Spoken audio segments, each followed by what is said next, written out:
Okay, I'm sitting here with Dan Bowden. He has been kind enough to talk to me. I had questions about religion and faith. He's been kind enough to take some time to have some words with me. I have many, many questions, and I decided to ask.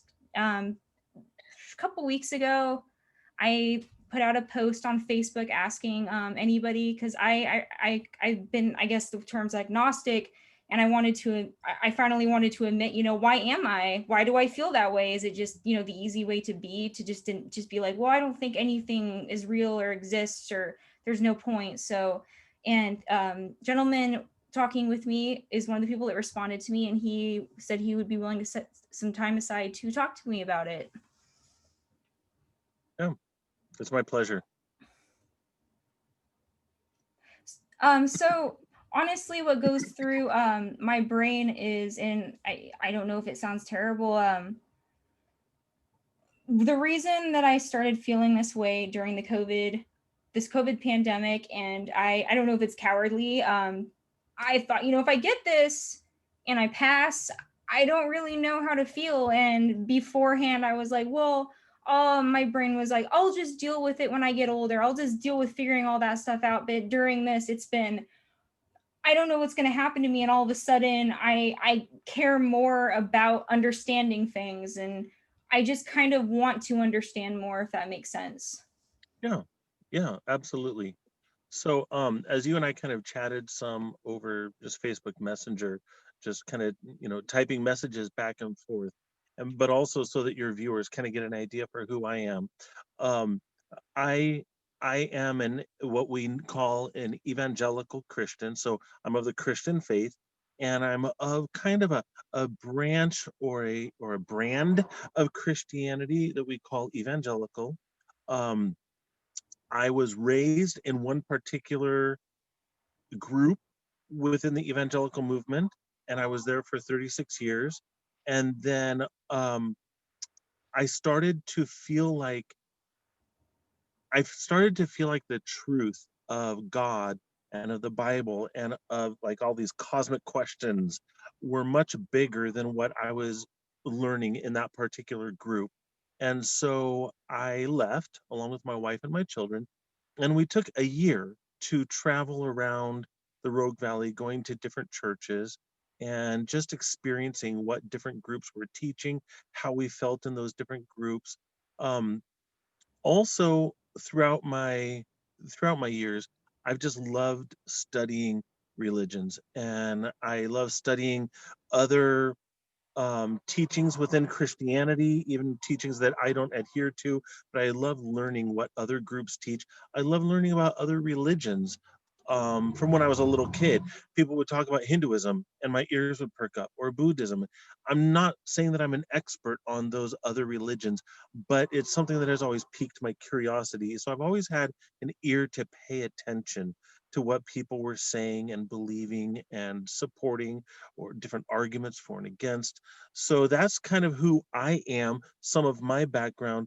I currently attend a what we call a non-denominational church, which means it is an organization, it's a global organization, but their focus is not so much on saying um, we have a specific set of teachings that everybody has to believe exactly the same as us. Rather, their focus is more of we are Christians just as so many other people are Christians, and let's focus on the commonalities so that we can move in the same direction together as brothers and sisters. So that's kind of where I'm at now. And my desire in our conversations has been to maybe give you that kind of exposure to Christianity rather than telling you that you have to believe a specific way or not believe a specific way, to give you that larger view. You're still going to find that there are some what we call non-negotiables within most Christian organizations. So if you really button it down, there are going to be some things where I would say, well, if you really, if this is the path that you choose, if you really accept Jesus and you accept this path, then here are some non-negotiable beliefs. And there's only a few of those, really. So I wanted really to approach our conversations more of just that open. You're very inquisitive. I want to know what your questions are. I want to be able to answer them honestly and openly without any kind of a hidden agenda to make you join my organization.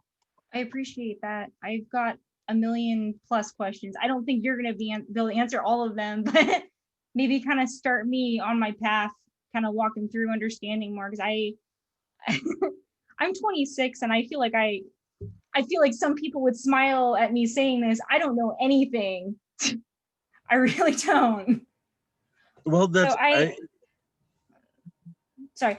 Um, my joke that I made the other day, I was sitting with a counselor and I talked to him a little bit about this, and my joke was, if there's a flying spaghetti monster in the sky, I just want to know why he's up there. If that makes sense. Yes. Yes. So that's one thing that is really hard for a lot of people to grapple with. I do believe it is our natural inclination to believe that there is a God or that there is some kind of a force, a cosmic entity, an intelligence. I think that is our natural bent. I think that most people who are adamant atheists, atheism meaning no God, where they reject the idea that God could exist, I think that they have to generally um, go through a process to come to that conclusion, because the more natural conclusion that most of us start with is that there has to be something bigger and greater, more cosmic than what we are experiencing here. Um, so then the task becomes defining what is this, figuring out what is this entity. Is it an entity? Is it just a force? And grappling with those types of questions to try to narrow that down. That yeah, I totally understand that point you just made. Actually, that's kind of how I feel. There's a strange thing to me with atheism because I almost think of like a long line, and on one hand you have people who ultimately completely know how they feel, what they believe as far as being religious, and then you have the atheism, like they know that they don't believe in this certain thing. And then I feel like I feel like I've been here right in the middle of that line, not really, and not even knowing why I'm in the middle of that line. Like I'm not even sure. It's just, I guess, the easy place to be. Um, and admittedly, I kind of felt like it was some at points like easier to feel that, do I have to be an atheist to feel that I believe in science over certain things? Because I feel that Christianity and a lot of other religious affiliations, you have to fight with science. Like you can't as much believe in science, you have to believe in that. But I don't even know if that's correct. That's just from me speculating, if that makes sense. Yeah. And that there's certainly a very large conversation around that. I don't believe that the two are in conflict. But even then, I know that there are people who would argue with me about that. You generally find the conflicts when you get into Christian groups that take the Genesis account in the Bible. Genesis is the first book in the Bible. There's 66 books. It's a collection of 66 books, all under two covers, and we call that collection the Bible. So the first book, Genesis, talks about the origins of the world and the origins of mankind. So Christians who take a literalist view of Genesis say, okay, God created all of these things within 6 days. They were very intentionally created. There's a purpose for this creation, and this is how it was done. Then you have people who look at, I'm going to say, implications of science, and they say, well, but these findings imply that everything is much older than the timeline that you say. It couldn't have happened in 6 days. Um, and I mean, we'd have days and days and days of conversations just about that.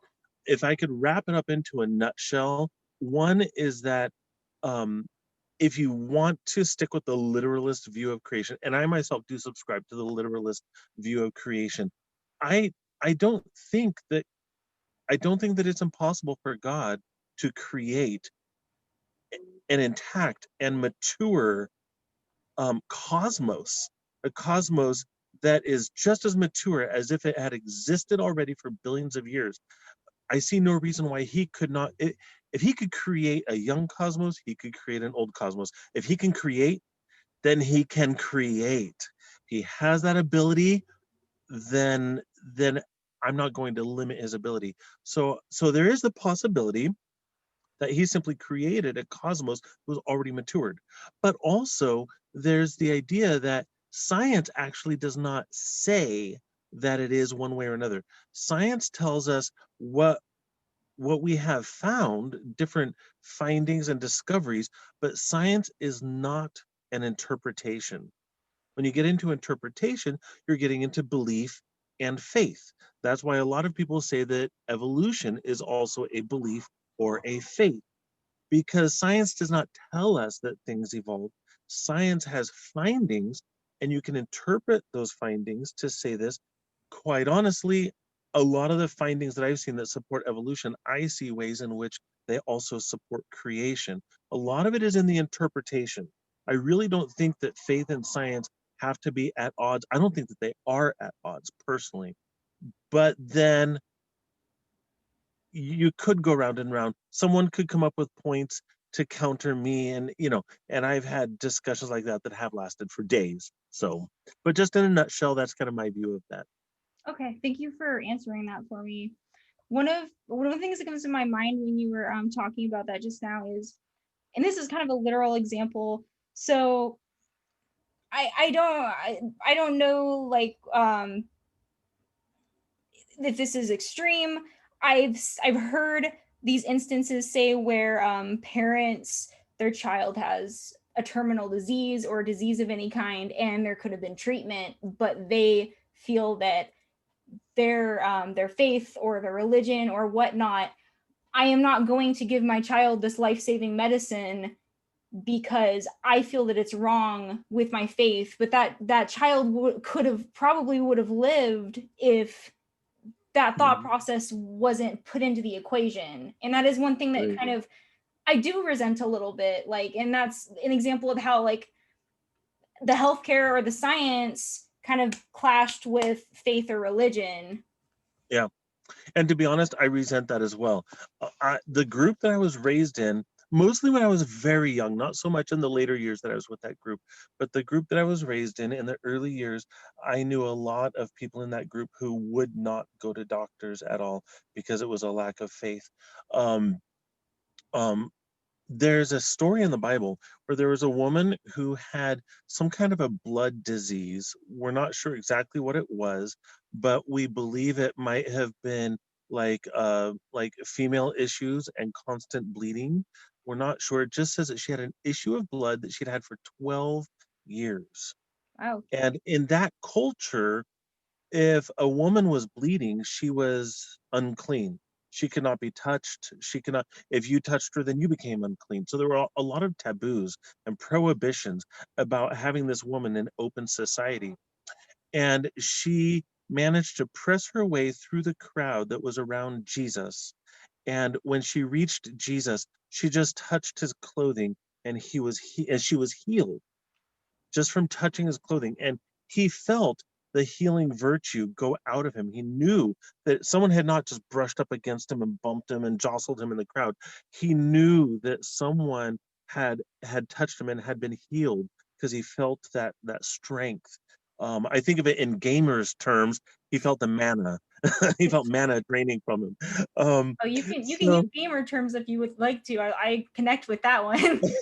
I'm actually not much of a gamer, so I can't go too far Okay. into those analogies, but that's what I'm familiar with. So, but the point is, she had gone to doctors for these 12 years. When she was healed, Jesus didn't turn around and say, I can't believe you went to doctors. I can't believe that you did not um, spend the last 12 years seeking for God alone to heal you. He never chastised her for going to doctors. He just simply recognized that at that point, the doctors hadn't been able to help her. She came to a point of faith, and he turned around and he basically said, it's because of your faith that you've been healed. And he told the crowd, look at the great faith of this woman who pressed through all of you just because she knew that if she touched me, she would be healed. So so that would have been the prime time when he could have said, "Oh, doctors bad. You shouldn't have gone to doctors." And he never once in the Bible is that point made that someone should not use physicians. I myself, I'm a I am a nutritional therapist, and also I am an amateur herbalist. And I believe the knowledge that I have gained about how the human body works, how food impacts the human body, and how herbs, which God gave us, God created them, and He placed them all around us in creation. Those are gifts. Well, those are you could say medical that would equate to being a doctor. I'm not saying that I'm a doctor. I'm trying to be careful to not say I'm a doctor, but but there's no conflict. In fact, I believe that God is honored by us seeing his creation, seeing how he made us, and then approaching that creation with the very gifts that he placed around us for our health. So that's my perspective. There are other people out there, but it's a very small minority. So the concern you bring up about people not taking their children to the doctor, very, very small minority in Christianity. And most Christians in America are really not typified at all by that meme of what a Christian might be. And I think like one of my issues, quite possibly, we're all kind of steered one way or another based on, media and, you know, when we when we see somebody like act in an extreme way and then we see somebody acting in kind of what you would deem like a normal way, who are you going to remember? The one that was acting more extreme. If I'm walking down the Right. street, just kind of walking around, getting some exercise, and then there's someone next to me running and screaming at people, I'm probably going to remember at the end of the day that person who was running and screaming down the street, not the person who was walking normally down the street. And I think that's been one of my issues is I've seen the extreme side of Christianity or atheism, like all Christians are all angry for you not completely just like the term with like Bible thumping or being 100%. And that's all I've seen though. And then I've seen the other extent of atheism, like you're not intelligent if you really think you believe that there's an ultimate power up there, and it's just all these extremes on like that line I was talking about. Yes. Um, and the interesting thing is, I'm going to be really transparent and honest, is that view of angry Christians who Bible thump people who aren't like them, unfortunately, that, and it pains me to say it, but I would have to say that that is a well-deserved reputation. But that does not reflect the God whom we serve. That is a reflection of cultural issues that have arisen, especially as Christianity became a majority religion in Europe and then majority religion in the US and other Western nations, of course, but we experience it as it exists in the US.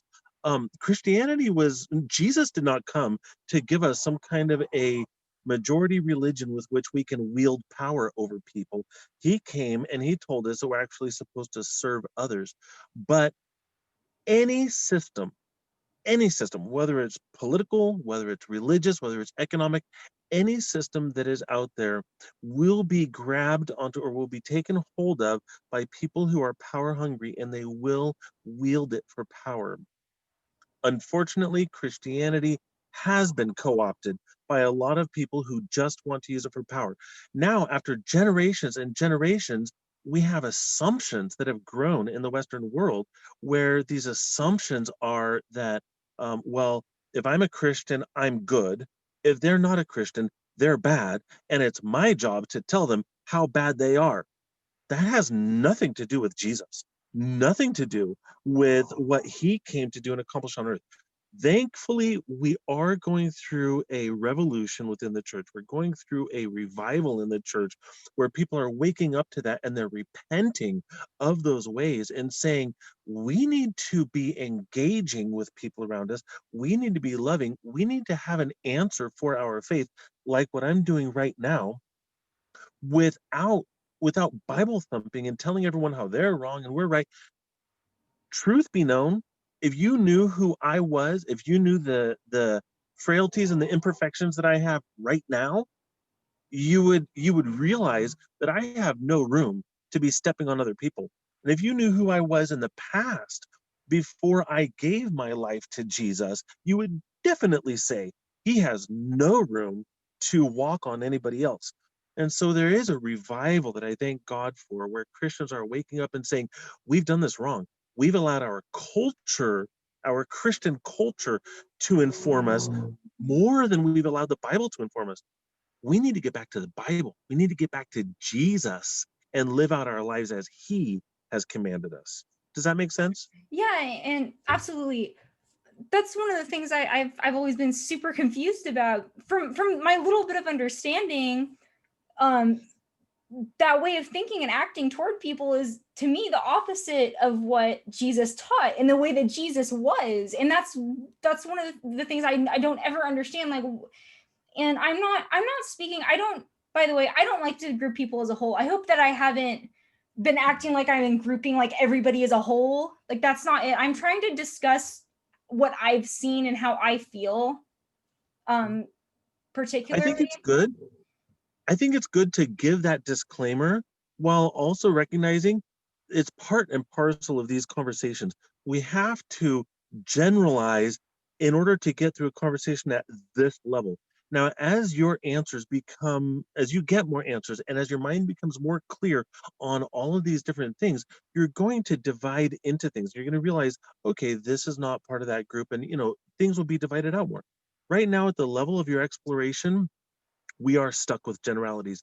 And I think that we can ask the audience to forgive us for that. And I think everybody will understand that's part and parcel of where our conversation is at this point. We certainly are not trying to stereotype and typify entire groups like Right. that. Yeah, I don't want to come off like I don't like Christians and I don't like atheists and I don't like people in general. Like, that's not what I'm trying to get at. It's just what I've seen and how I feel, and maybe what I'm interpreting is the reason that I or maybe other people feel the way they feel. And I was going to also bring up earlier, like, I wondered if I never went through or decided, like, hey, I want to figure out why I feel this way, or I want to learn something new, like, as I'm trying to do now. If I went through the rest of my life, like, say I never had the opportunity to open a Bible or anything of that nature. I never had the opportunity, but I was a wonderful person. Like, it always made me feel almost like kind of melancholy about that, like, is it just that I never had the opportunity to know about the Bible or Jesus or anything, in that nature, that I wouldn't get to go to what is said to be kingdom of heaven. And to me, that makes me upset. Like, that's not, I don't even know the term fair. That makes sense. Honest questions. Honest questions. Every single one of them. Yeah. So now getting specifically into Christian teachings, the Bible says that the basic form of or the basic level of information that you or anyone would be held responsible for is your conscience. Placed into every person is a conscience. If you have nothing ever, no other exposure in your life aside from your God given conscience, if you have followed your conscience, then that is what you are responsible for. When it comes to God deciding who has rejected him and who has accepted him, then that's the level of information that you have. And then there's a scripture that I love so much where um, it's in the book of Romans in the first chapter. And Paul, the man who wrote that book, he talks about how that there's not really an excuse for not believing in God because all of creation is evidence of God. Now, looking at creation, that doesn't tell us, like in Christianity and Judaism, we talk about the name of God. We talk about a concept that we call the Trinity. We drill down into details of how we believe God has allowed us to know him.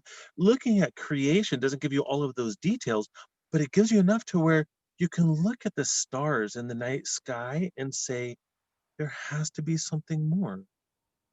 And then when that becomes a level of knowledge that you have, do you have awe and reverence and respect for that something more? Is your mind open to allowing that something more to speak to you? And so, in that sense, you now have a higher level of knowledge than just your conscience. And how are you responding to that level of knowledge that's been given to you? So, there are many people around the world, people who've never even heard of Christianity, they've never seen a Bible. They obviously don't have the opportunity to become a Christian. God God will judge them as he sees how they've responded to the information that they do have. And by the way, when we talk about God judging, God is not out there to be an angry judge and he's looking for reasons to kick people out. God is literally looking for a restored relationship with humankind. We can get into the whole narrative of how that happened, but we had a close relationship with God in the ancient past. That relationship was broken when mankind decided to sin. And God longs to have a restored relationship. So when we talk about God judging, it's not that God looks at Rissa and says, she didn't believe in Jesus, so she's out. It's more like God saying, man, I love Rissa, and I'm jealous of a relationship with her. I'm jealous to have a relationship with her. Has she rejected me? Has she made a decision to to ignore me and to shove me aside and to place her own will or her own understanding above what I have for her? So I hope that kind of maybe shifts the understanding some of how all of this is happening. It's not God saying, well, she didn't say a specific prayer. She didn't get water baptized. She didn't do this or do that or do all of these things. Therefore, she can't go to heaven. That's not what he's about. Thank you. I had actually a couple more points to Yeah. make. Um, so when I, again, not talking down on this, I actually, you're talking about the jealousy. I've actually been jealous of those that can do this for a good reason. The last so many times that I did go into a church, this is my memory. And I feel terrible, like I gave up over something silly. I went in and it was like this every time I go in, and everybody gets their Bible, and everybody else but me seems to know what page they're on that day. And I'm just kind of scatterbrained trying to grab something and read a little bit, and everybody stands up. And I remember the point when I felt odd, and I was quite a bit younger too. So, and I think that didn't help contribute to this, but I just remember standing up and everybody's doing their little songs for quite a while. And there was a point when I was standing there and I was singing the songs and trying to keep up with everybody, that my brain was like, I felt like I didn't believe what I was singing. And I was just kind of standing there, like singing, being silly and just like singing to a ceiling. And I didn't feel anything. I felt good when I left that place, but I didn't know like if I was just feeling good because it's something morally right to do. And that was one of the things that kind of drove me away. And I feel terrible for that. Again, I feel jealous of people who can go in there and fully enjoy the experience, but I couldn't anymore. And that's kind of what turned me down to it, if that makes sense. It does. It does. And don't feel bad about that at all. We have blind spots in our, because we do have this established church culture, and we have blind spots where we forget what it's like to be that person who doesn't know what page something is on. They don't know their way around the Bible. They don't know these songs. And quite honestly, sometimes we're asking people to sing songs that they shouldn't be singing because they don't believe the words. Right. And so if you want to give that another try, if you want to try going to church again and see if you have a different experience, I would actually recommend not singing the songs. Sit down, you don't need to stand up, stay seated, look at the words, meditate on the words, think about what that message is. You could be thinking about whether or not you agree with that message. You could be thinking about, does that message call to your heart in a way where you want to explore it further? Just have an honest conversation with yourself and with God during that time. Sometimes I don't sing. Sometimes I actually walk to the back of the building and I stand there praying, and I allow the music to create an atmosphere in which I'm praying. You can allow the music to create an atmosphere in which you are contemplating and meditating. I also don't know, just this is going to probably hopefully be funny to you. I also don't know if I'm biased because I cannot stand musicals. I cannot stand musicals. And when I would go in there, I've always been like that. When I go in there and everybody's singing for like 30 minutes straight, I'm like, stop. I don't care if you guys are singing about how great watermelon is, and I think watermelon's the greatest thing on earth. I can't handle that. So I don't A know if that was nice, also what drove me away. Not particularly, obviously, I wasn't just leaving because everybody was singing for 30 minutes, but it's just right. something that made me feel like I was standing there singing the Bible, and I was like, I don't feel this. This feels silly to me. But on the other hand, and this feels hypocritical of me, I would notice when something really bad would happen, or I was scared. I actually got into a car accident 3 years ago, and I was very lucky that I got out of it like I did. Um, I noticed that I had a little angel ornament, something like that, on my mirror, and when I got hit, it flew onto my lap. And me saying like I think, I don't know if I'm atheist, I'm agnostic, but I wasn't really, I guess, with God. That thing landed in my lap, and for months I could not stop thinking about it. Like I to this day felt like, well, maybe I could believe that that was something symbolic to me. And when right after the crash, like I was like sitting there, and I like thought about it. I hypocritical again, was like, maybe God just saved me. I notice every time I'm like, I don't know if I believe in this, but then when something bad is happening, I'm like, maybe God is helping me. Maybe maybe there's someone up there helping me, and I'll do something bad, and I'll find myself like looking up and being like, I'm sorry. Like I've literally like been alone. I've looked up and like, I'm sorry I did that. That was not a cool thing to do. So Now, it's very. first of all, honestly, don't be so hard on yourself. I don't think that that's hypocritical at all. I think that that's honesty. And honesty is hard. And there are times when we've spent years saying, well, I think I believe this and this. And it could be any belief system. It could be the belief that that is a hill. And then you come to a point where you say, wait, is that a hill or is that a mountain? And so it could be any belief. But we spend years with a certain belief, and then we're confronted with something that causes us to examine it and to have those thoughts like, oh, maybe it really is this or that. That's not hypocrisy, that's honesty. So hypocrisy is where you're saying like, hypocrisy is where you're saying, well, it has to be a certain way. Things must be a certain way, especially when it comes to telling other people how they should live their lives. And you are secretly not even doing that yourself. You're not, and you're doing other things that you tell other people are wrong. That's hypocrisy. So don't beat yourself up on that. I think that that's beautiful. That example of the angel flying off of your mirror, landing in your lap, and you having these questions. That's beautiful. Even if you felt broken because of those thoughts, and you're like, man, I feel like my heart is exposed because I'm grappling with ideas that I don't know how to grapple with. In that, in that in that brokenness, there's beauty because there's honesty that you were dealing with. Thank you. Another point also, before before I forget, I've been like had in the back of my mind like, don't forget to say this.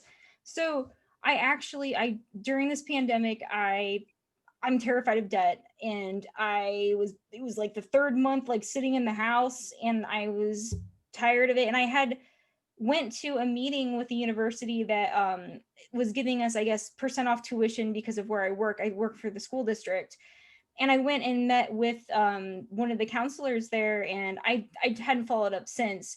But anywho, it's a Christian university, and that was one of the things that deterred me a little bit, because I was like, how does that even work if you're not, And he said we welcome everybody and whatnot. But I decided to make use of my time during the pandemic, and I was like, you know what, let's do this, essentially. But like a bunch of the people that I told, because of the way that I've been for years, like I was like, I'm in a Christian university now, and they're like, you're what? You're what? Yeah. So, but something I've noticed is like some of the first couple classes, I was kind of making fun of it. I feel terrible. Like it was, I guess what the term would be, preachy and during assignments. And I'm like, okay, this is like teaching us stuff like, it shouldn't be this way. But then I realized like I was just trying to be angry and negative about it because it's what I'm used to being toward those kinds of things. And like the third or fourth class, when the teacher's on there saying, here's I'm probably pronouncing this right. Here's a proverb, I don't know, proverb. Proverb. Thank Yeah. you. Proverb. Here's a line from this, and it's like, even if I wasn't fully Christian or whatever, I would read that and I'd be like, I read a few, and I was like, that's really nice. I was just like, reading, like, that's a nice thing to read, even if I believe it or not. And I kind of slowly became less and less, I guess, like abrasive toward it. And I was like, you know what, maybe that's what this is about. Like, you don't have to be like, I don't totally believe in this. But I was reading these things, I was like, that's really nice, that's really nice and thoughtful. Yeah. And by the way, a real cool thing about Proverbs, because in the book of Proverbs, there are 31 chapters, and most of our months in the year have 31 days. And so a really common practice is to read a chapter of Proverbs every day. And just every day, it's just a normal practice. You read one chapter. So on the first day of the month, you read chapter 1. Second day of the month, chapter 2. And that's just kind of it's a fun practice that a lot of Christians have. And it's a way to keep themselves kind of moving through those proverbs of wisdom that remind them about good ways to live their life. So just I thought I'd throw that out there for you. Thank you. Yeah, I'm just thank you for talking to me again. I wanted to say that again. I was gonna say something earlier and I totally forgot again. But that's kind of where I'm at with all of this. I don't know. I still admit that I don't know, like, if I were to go back to believing, that the higher power couldn't exist, or it does or doesn't. But I just didn't want to feel that I get old, essentially, and I never really understood why I felt a certain way. Like, why do I feel this way? Why do I not feel this way? Mm-hmm. Um, it would be great. I have no idea where we're at on our timeline. Oh, no problem. I just But had like a couple more points to make. I don't want to keep yeah, it all day. well, I am fine. I'm totally fine. But I don't know if you're limiting yourself to an hour or what. For me, my main limit is just when it gets dark in my car, then it's dark. Okay. Um, but I think that it would be really beneficial to have further conversations. They might be more videos for your YouTube channel. They might just be side conversations on Facebook or grabbing coffee at Rogue Roasters or something like that. I don't know. And But that's but one of the issues. Sorry to interrupt you. That's one of the issues right now. Is it's so difficult, like with COVID right yes. now. Like, that's one of the things I wanted to do. I just wanted to walk into a church, or what, I don't know what the other ones are called, like the Jewish faith and like the Catholic faith. I just Hmm. wanted to walk into a place of worship and find the leader and be like, you tell me why this is the way that it is. I don't want to sit in this crowd because they know. I want you to tell me why this is the way it is. Yeah, But I can't do absolutely. that right now. Absolutely. So, and I'm not trying to just make a plug for my church. That's one thing that I myself am sensitive about is I don't like it when other people try to recruit me into their organizations. And so I try to not recruit people into my organization either. But I don't know what other Christian churches are open for you to go in person right now. I do attend the Foursquare Church on J Street, and we do have open services currently. So if you wanted to go in there and talk to the pastor, he's really great. He's a man of a lot of wisdom and knowledge, and he's really gracious.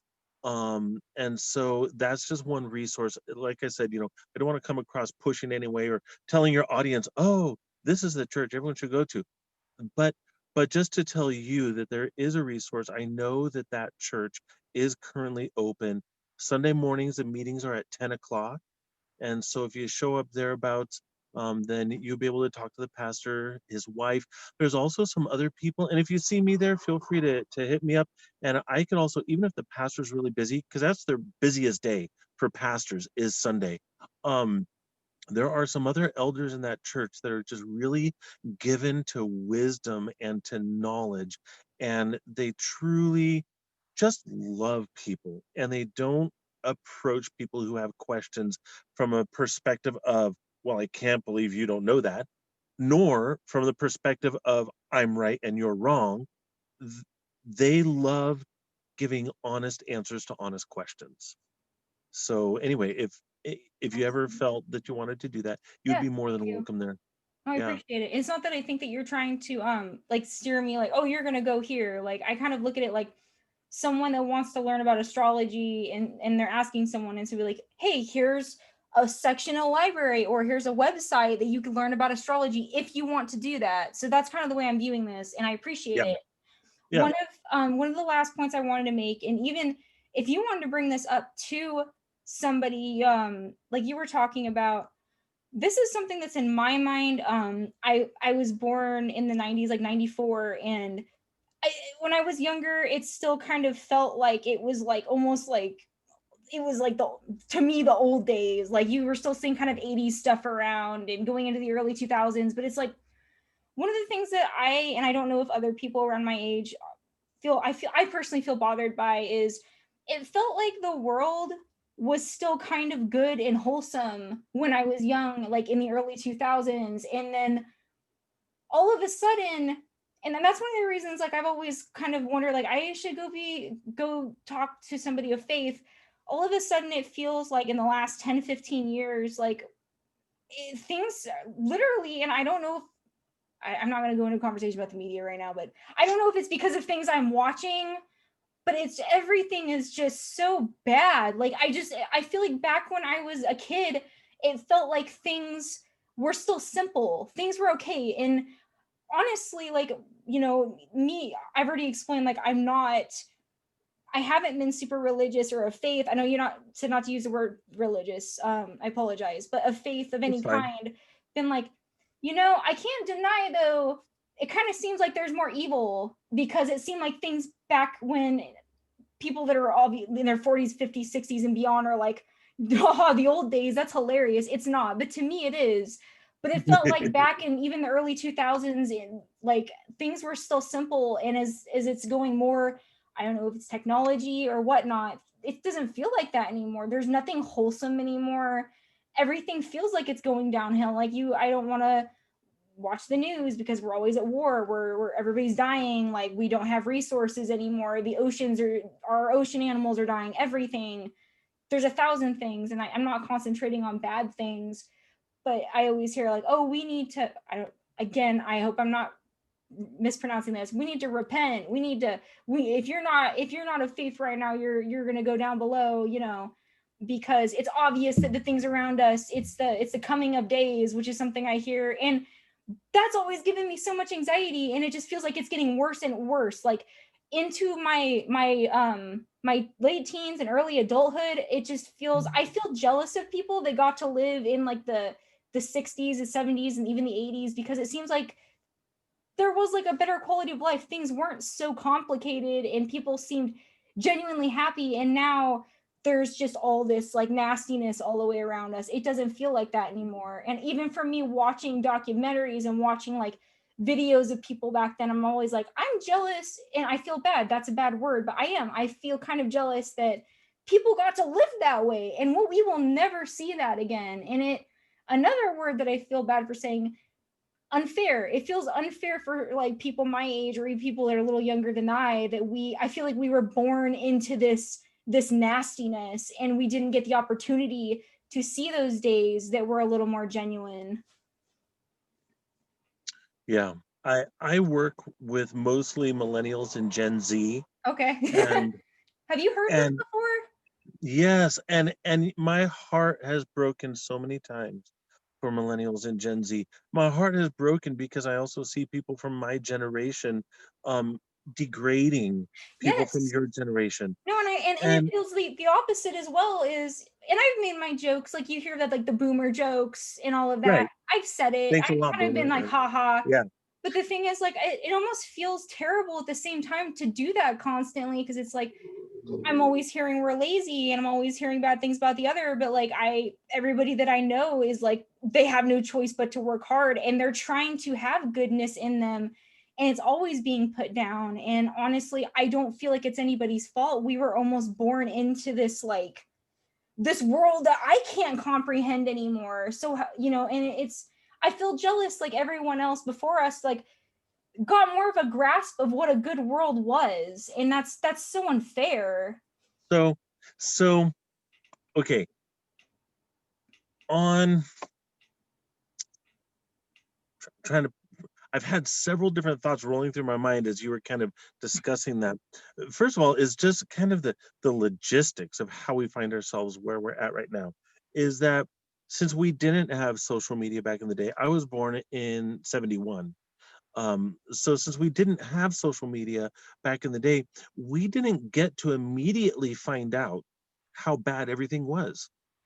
And so we the distance between us and news allowed us to live a more innocent life, if that's what you would call it. Obviously, no time in history has been perfectly innocent. No, there's never been such thing as a golden era in any culture. I mean, maybe that could be argued, but in general, like in the 1950s, which is what we tend to call the golden era of American civilization, that was also still a time of rampant racism, sexism, misogyny. So was that really very much of a golden era? But but we had a distance between us and the realities of life. Now on social media, there's no distance. If something bad happens around the world, you know about it immediately, and all of your friends are gearing up for protests. And sorry, my voice there. Gearing up for protests, and there's all these things happening, and there's no buffer between you and the evil that's happening in the world. Um, so there part of it is just simply the logistics of how we live right now. Now the Bible also does have prophecies, and I've been studying this a lot lately myself. I've been getting back into studying the prophecies after years of basically not paying attention to them, and they are so amazing and so precise and so detailed, telling us things that are to come. And I have faith that those prophecies are true because many other prophecies were given previously that already came true. The birth of Jesus and the crucifixion of Jesus were foretold 800 years before he was born. And there were even further, more prophecies before that. So we see that some prophecies were given that were very clear and very precise, and they came true hundreds of years later. And many of those same authors also had prophecies for what we call the end times. That term that gives you the anxiety. Um, um, and one of the things where it's describing what it would be like in those days in general, and it said that evil would increase upon the earth. And and personally, this is my own, from studying the Bible, my own thoughts, my own meditations, is that I believe that more that sin is committed on the earth, we all have bad things that we do, and the more that we commit these bad things upon the face of the earth, it's like a pollution. It's a spiritual pollution that soaks into the earth, and it begets even more evil. Now, the good news is you don't have to feel anxious about that. um yes, you start getting into these different teachings of who has accepted Christ, and that he came to save us, who has rejected him, who is an enemy of his, who is an ally of it. You get into all of these different things, and I would like to have a longer conversation with you about that some other time. But you start getting into all these Christianese teachings about allegiance to Christ and judgment and all of that. But the gist of it is that Jesus did not come just to make a bunch of good people so that he could take them to heaven. Jesus came to fix creation. He came to restore things to rightness.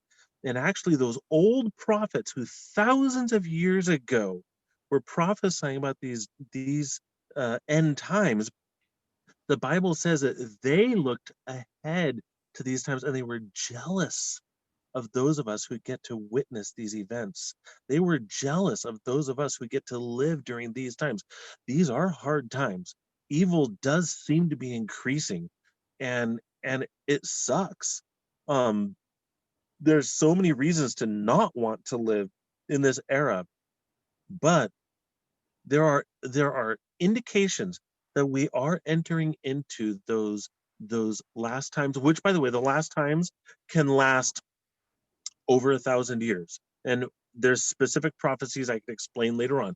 But it's not a matter of like the world is going to end next month. So don't get anxious like that. But we're getting into these days where we see very specific prophecies are now falling into place. They're starting to happen. A stage is being set, and there's an excitement. We get to see our Creator, who came first as just a humble man who walked the earth barefoot or in sandals. We get to see that same Creator now coming back as a victorious king who is going to conquer evil, who is going to put evil in its place, and he's going to restore creation. He's going to restore mankind. He's going to um put all things right again. And it's an exciting and a beautiful thing that we get to look forward to. So my sincere prayer is that the anxiety that you have felt when people have talked about that, and quite honestly, we probably talk about it in the wrong way. We talk about it in a way that creates anxiety. My prayer is that your anxiety that you have felt over that would be replaced with an excitement for seeing a culmination of a grand plan that's been in place for thousands and thousands of years that's going to result in the restoration of all things. Awesome. Thank you Yeah. so much. All right, I am going to I'm going to go ahead and put an end to this so that you can you can get on home. I really appreciate you talking with me. Like I it was phenomenal. Like you even in this short time, like you have kind of brought me to more awareness than I had before. And it does mean a lot. And these kind of things do stick with me quite a bit. So and I'm hoping that I don't I don't want people to think like, oh, you're just recording for attention or whatever. Like, no, I would rather like be able to have these conversations and have them so maybe someone else that's like me is like, wait a minute, I feel that way too. I'm glad that I got to see or hear this, and I'm really thankful for you being a part of this. Yeah. And actually, I hope and I pray that your channel does get to the point where you can monetize it. And because, like you said before, it would be great to earn money. I look at what you're doing. How awesome would it be for you to earn money by being honest and by asking honest questions, by causing other people to think there is no, there is nothing wrong with you earning money off of an endeavor like this. So if it pays the way for you to be able to keep doing this, then Lord bless it. Oh, thank you. Yeah. Okay. Well, let's talk some other time, whether it's on channel or off channel. Absolutely. Thank you so much. Yeah, my pleasure. God bless. Bye.